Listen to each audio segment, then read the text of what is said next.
काहे बिगड़ल बा मुहवा के ब्यूटी, बात खुल के बतावा हमर क्यूटी। का हो काहे अनसाइल बाड़ो, काहे बिगड़ल बा मुहवा के ब्यूटी, बात खुल के बतावा हमर क्यूटी।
काहे टुआ तारू रानी लुगा झूला हो, पेन्हा में कसी हवा लागी खुला हो।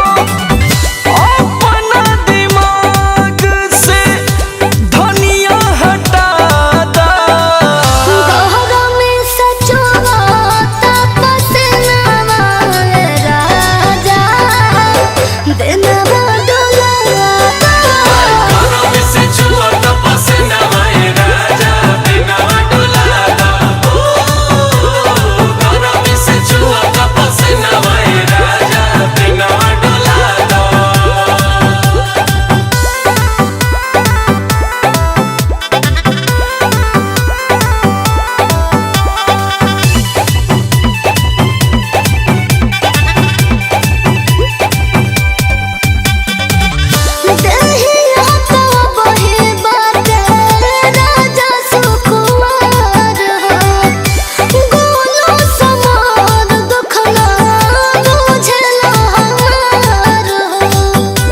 जानी हो का करी, रोज रगड़ा तू बर्फ के पानी हो, सब दूर हो जाए परेशानी हो।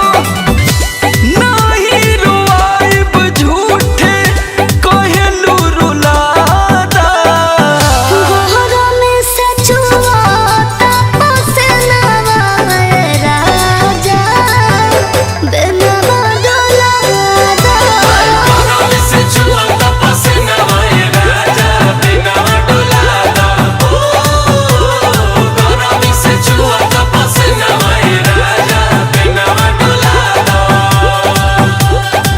रूप पगली सरसोईया बिके दे एसी लगवा देती।